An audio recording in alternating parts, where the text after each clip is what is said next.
Good evening and welcome to News Channel 8. I'm Jerome Agee, and here's what's happening in our territory.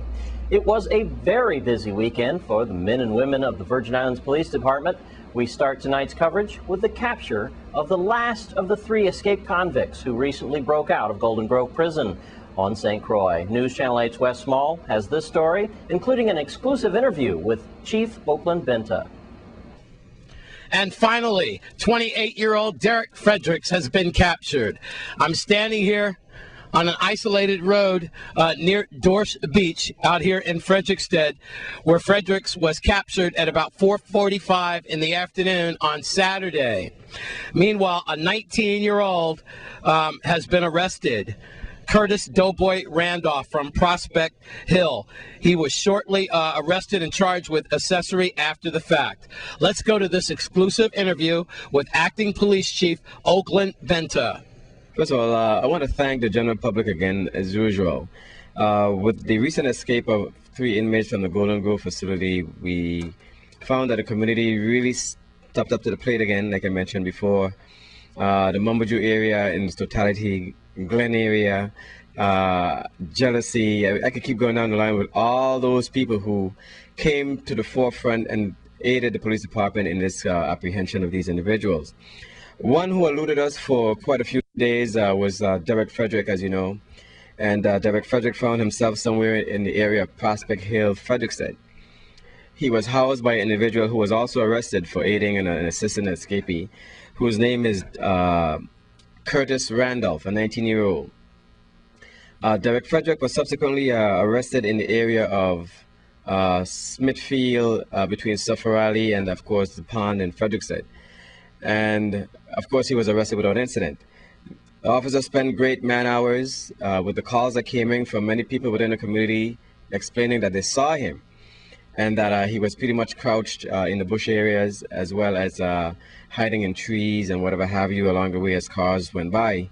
A task force was placed together, which was in effect all the way through, as a matter of fact, but they got together. The officers spent some great hours in the bush areas just sitting and waiting. Mr. Frederick appeared, at which time he was arrested by police officers, which comprised of members of PSN, K9, the Investigation Bureau, and members of the Patrol Division.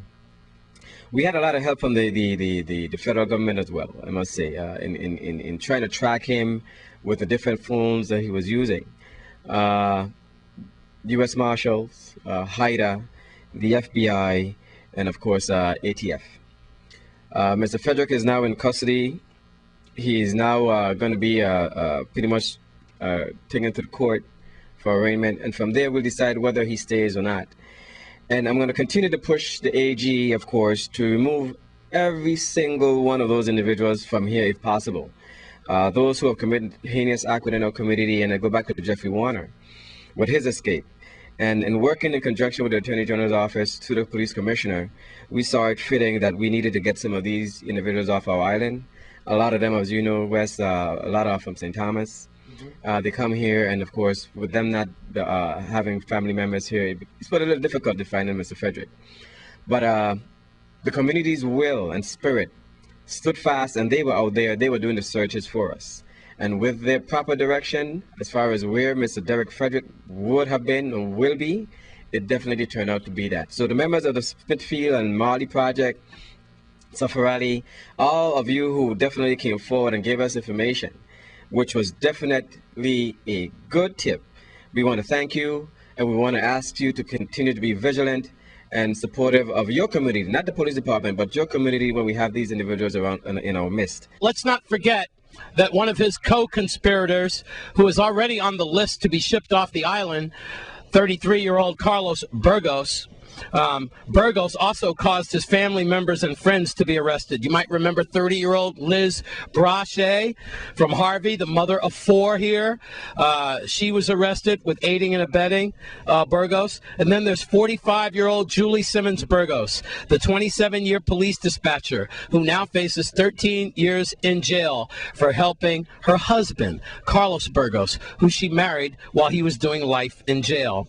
The escapes prompted officials to move 90 98 prisoners, more than a quarter of the prison population, by the way, to mainland prisons.